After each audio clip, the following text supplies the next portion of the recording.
অতিরিক্ত শুল্কের ভয় দেখিয়ে বিশ্ব নেতাদের একরকম তটস্থ করে রেখেছিলেন মার্কিন প্রেসিডেন্ট ডোনাল্ড ট্রাম্প।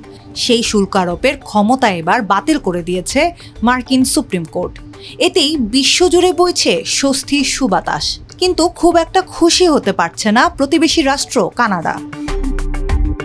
মূলত অবৈধ অভিবাসী ও ফেন্টানিল মাদক প্রবেশ ঠেকাতেই কানাডার উপর অতিরিক্ত ৩৫% শুল্কের বোঝা চাপান ট্রাম্প।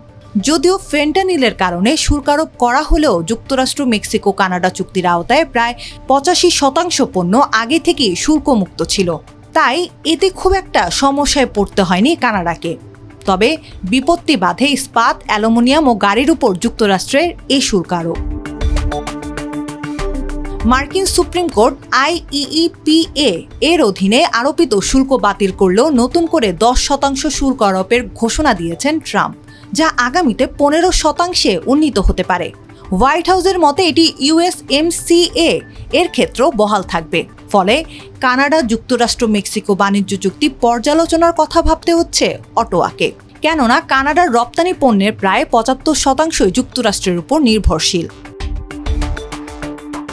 যুক্তরাষ্ট্রের সঙ্গে USMCA চুক্তি নবায়ন নিয়ে আলোচনায় বসতে আগ্রহী কানাডা। তবে এক্ষেত্রে সমস্যা হলো ট্রাম্প প্রশাসন USMCA চুক্তি নবায়ন নিয়ে খুব একটা আগ্রহী নয়, বরং ত্রিপক্ষীয় চুক্তির বদলে দ্বিপাক্ষিক চুক্তি করতে চায় ওয়াশিংটন। আর সেটির ক্ষেত্রেও কিছুটা অনীহা আছে ট্রাম্প প্রশাসনের।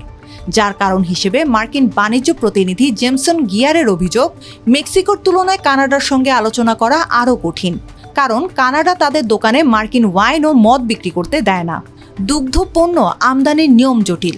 কানাডার অনলাইন স্ট্রিম অ্যাক্ট অনুযায়ী নেটফ্লিক্স ও স্পটিফাইয়ের মতো মার্কিন স্ট্রিমিং কোম্পানিকে কানাডীয় কন্টেন্টে অর্থ দিতে হয়, যাকে বাণিজ্য আলোচনার বড় বাধা হিসেবে দেখছে ওয়াশিংটন।